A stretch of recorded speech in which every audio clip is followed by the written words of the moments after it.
I will And love them freely. exactly. And then after that, I will love them freely. Before that, God is say, I will love them no more. In chapter Yes. 9 of Hosea, God said, I will love them no more. And This here is my God is saying, forgiveness. after you repent, I will love you freely. Because he had kicked them out of the house. So there are conditions that need to be fulfilled. Hmm. Fulfill these conditions, I will restore you. Yeah, I that's will what he's heal saying. you. I will stitch you back together into one. Mm. You will be restored to my bosom. But you need to do something. Yeah. Hmm. I need to see that you have changed your approach towards me. Yep. You Yep. have to determine that I am now worthy of your obedience. Hmm. Once I see that, we're good to go. We can Yep. move together again. But without Yep. that, we have no future. Yep. Ephesians 1, verse 6 says, to the praise of the glory of his grace, wherein he had made us accepted in the beloved. So, yeah, they have to do all these things if they want to be worthy of God's love. We have to be careful with some of the things that they connect in the Bible, in some of these concordances, Mhm. because there is some of these people who do the translations are Calvinists. Yeah. They have this replacement theory that sneaks in or shines through in some little shape or form. And the truth is that God was speaking to Israel, not the Gentiles. And Ephesians is the Gentiles. Ephesians Okay, has nothing to do with this. okay. But the concordance would like to link it Yes. together, and Mhm. it doesn't track. Mhm. God is speaking to Israel, Israel. and And he's not Israel even speaking to alone. everybody, the 12 tribes. He's speaking to the 10. Yes, alone. And we must stop putting things in there in the Bible that does not exist. He's speaking specifically and only to Israel. How Yeah. on earth did Ephesians get into it? So much years down the road. It's ridiculous, you know? So Yeah. we have to be careful. Reading the Bible, we need to put it in its framework as at the time God is dealing with that Yep. specific, Timeline important. yeah, and only directed at Israel and not the 12 tribes, the 10. Yep. Because he spoke to the other two later on. Yes. So I'm not saying the Mhm. Ephesians is wrong, but I'm saying that Yeah. linkage between what God is Yeah, doing I here understand. and what he's saying later on is a wrong thing to do. Yeah. Two different nation. The Gentiles versus Israel. Yeah. Because Okay. God never ripped the Gentiles apart. It has nothing to do with to them. They are over what, almost 600 years apart. Come Hmm. on. What has nothing to do with the other.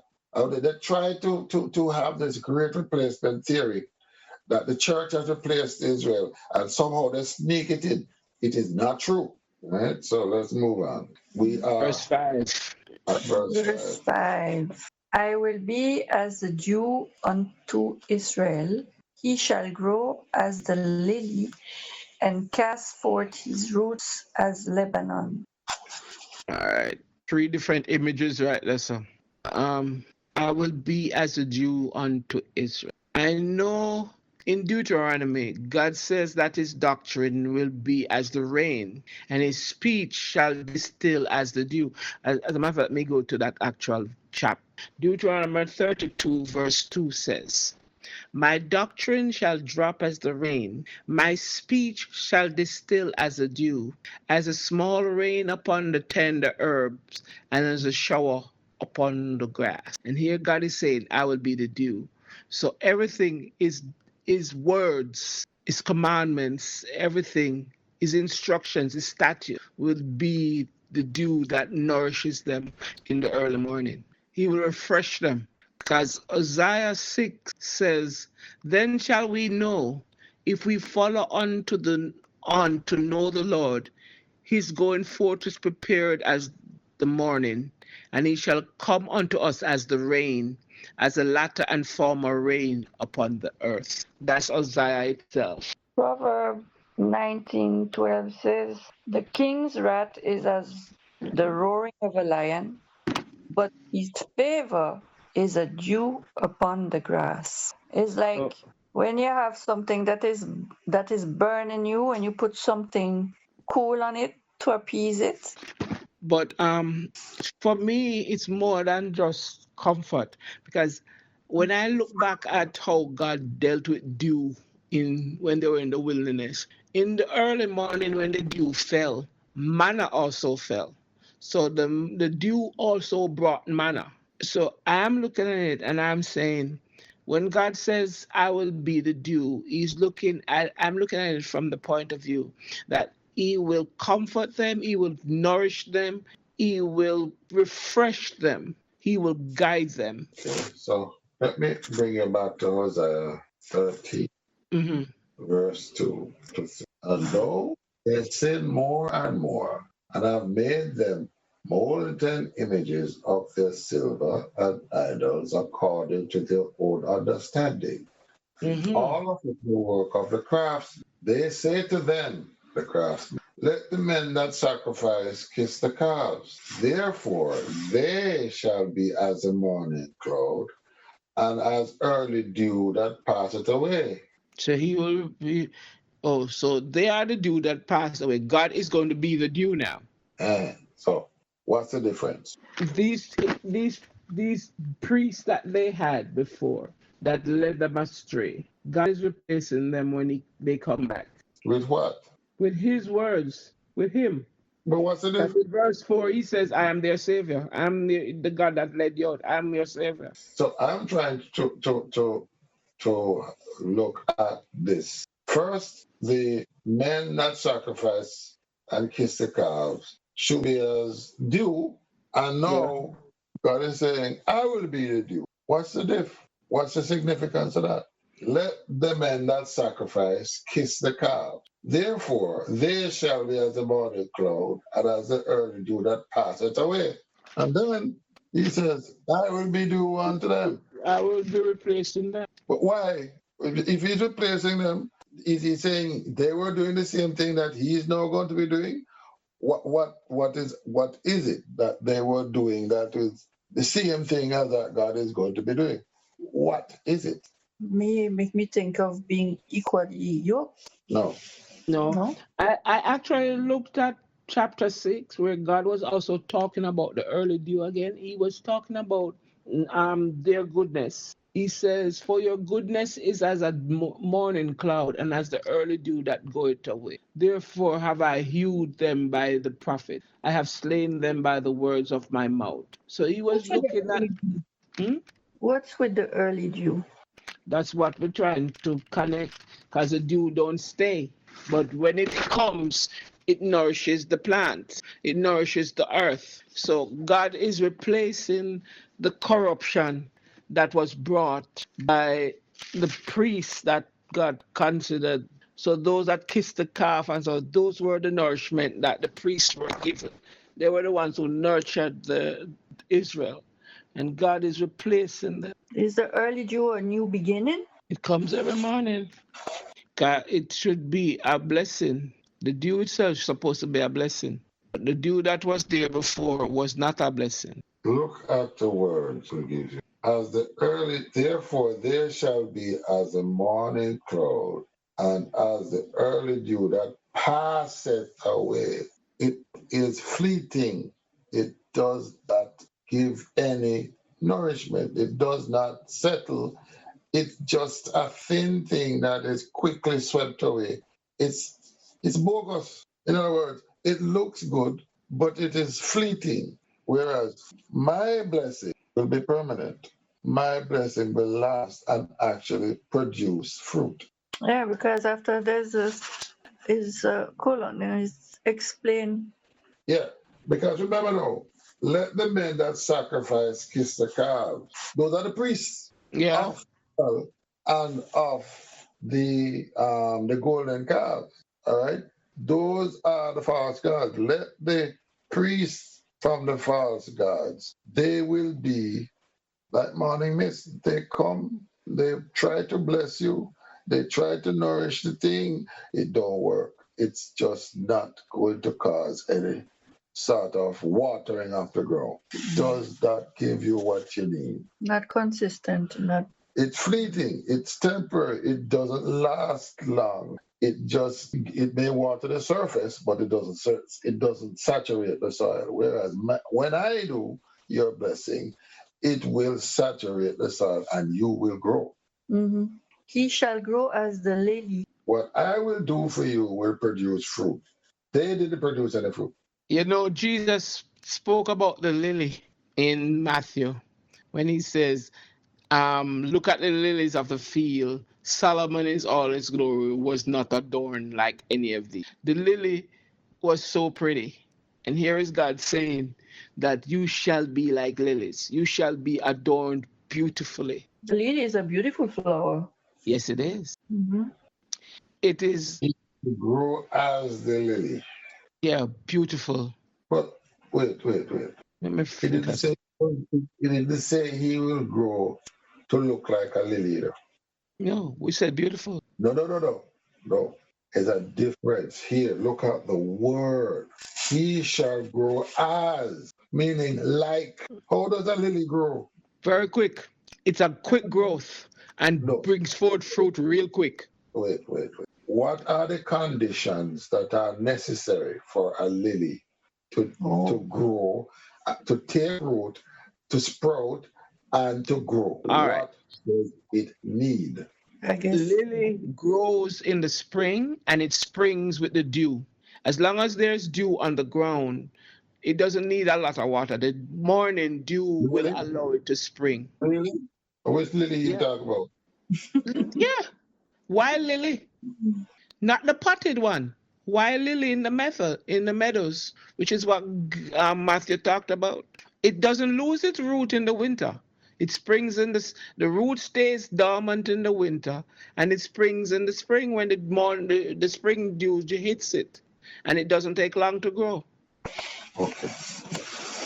The lily grows from a bulb. Mm-hmm. Exactly. Yeah, that is Okay. hidden in the ground. It's a bulbous root. Yeah. Yes, it grows from a bulb. It requires a lot of water, but the water must not settle and rot the roots. That's the dew. So whether it's due or not due, I'm saying the conditions that are necessary for the thing to grow is that it is well watered. Okay, it's consistently watered, and then it is nourished. Because this is a bulb, the roots will go down first, and then you will see leaves come out. It doesn't flower immediately. You see, we see the lily as just a flower. The lily is not a flower. The lily is a plant. The flower is just a part of the Fruit. plant. That's the fruit. It's All right, just let a me look. part of the plant. So when you see the lily, people say the lily and they only think of that pretty part of it that comes up. But there are other parts to the plant. The flower is just one part and not even the largest part either. But it grows and then in its season, it flowers. All right. I'm looking at what actually needed for the lily. The lily needs a lot of sunshine. If you place it in too much shade, the stem will not, it will become weak and it won't survive. The soil must be well drained and fertile. You must have good drainage. It needs constant moisture, but no waterlog, like you said. And it survives cold. It becomes dormant in the winter. The root stays dormant, and then it springs again. Exactly. It springs again. It Um, springs again when the conditions are right. when the conditions are right. This is what God is saying. Not that they're going to be beautiful and all of that comes, but that is not the sum total of the plant. The plant itself will, after in hard times, will become dormant, but it will spring again when the right conditions come. Precisely. This is what God is saying. I will patch you up. I will restore you when the time is Is right. Right condition. when all the conditions that are required to be met are met. When you come back to me and say, "Blessed is he that comes in the name of the Lord," I will patch you up. I will restore you. You will bloom again. You will grow again like the lily bulb that has been sitting there dormant, waiting for the rain and the water to come, and you shall sprout as if by miracle. Roots is Because you will be walking outside there, Derek. I've seen it. We're here in France. We see it all the time. It's soil there in the winter. It dead. You pass there, there's nothing. And come spring, voila. full up. Yep, it's full. These Yep. flowers just coming up, and then in short, all of them, they blossom. You're like, when does this happen? And when did this happen? Overnight, they come up. And you're like, whoa. And they bloom quickly. The plant, the leaves come up, the pistil come up, and so on. And then shortly thereafter, you see a flower come up. Boom! And blossoms. it's yep. So the imagery God is painting here is when the time is right, Mm-hmm. when all the conditions that I have just spoken to you about are met, I will restore you like a lily coming out of the ground Like where a lily in nobody spring. expects it to be. And it's Miraculous. more than that. Yep. So you see, as I said, we have to look at the words that are used at all times. Don't just skim over it and say, he's saying they're going to be beautiful. No, it says you grow. It says You grow as a lily, you shall not grow produce as like the the lily. lily. Just like a lily would grow, you will grow and cast forth its roots as Lebanon. So when it says cast forth its roots as Lebanon, what do you think that means? I know what the roots of the trees of in Lebanon.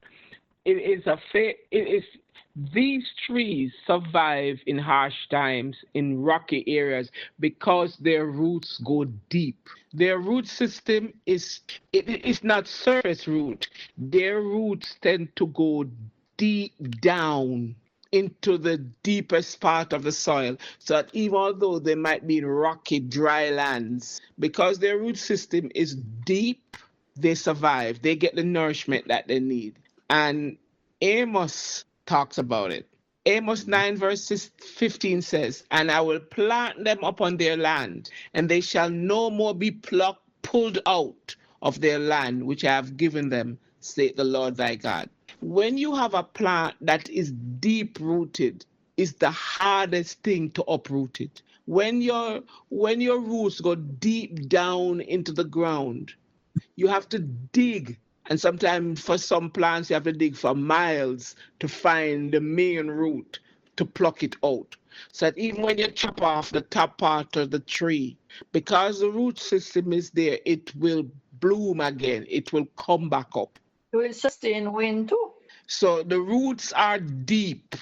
And here God is saying your roots will be like the roots of not the trees of Lebanon, the roots of Lebanon, which is famous. The Lebanon trees are famous for their deep roots. They go Okay, deep. I agree with all of that. But ask yourself one question. How does one lily plant create another? Isn't it just like any other flower? Really? I'm asking. It's a I've never bulb. checked it out. A I've bulb. never checked. Okay. Bulbous plants usually reproduce from root systems. Okay. So if there's two of them, it will do more, or No. You have one plant growing, and from the bulb of that one, as it grows, you can get another, and another, and another. You don't understand? Okay. You have a bulb. If you cut the bulb in two and you plant two halves, you get two plants. If the root is cut from some bulbous plants, if you cut the root, what you get are two plants. The Yeah. piece that you've cut off grows. Yeah. I'm actually looking at it right now. Okay, I, tell me I what you think. based on what you just asked, Jackie, I just asked the computer. The computer says that the lily does what we call a asexual division, which means when the bulbs mature, they divide into two and create two new bulbs It's underground. nice. So So during the what winter, about? they will Mm-hmm. divide. Mm-hmm. And when spring comes, when the conditions are good, it's not Uh-huh. one plant you're seeing two.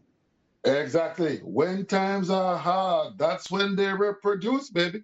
When times are hard, they reproduce, and when its conditions are right, then you see the results of their division. Precisely. God is an interesting personage. Make me feel like buying lily flowers now.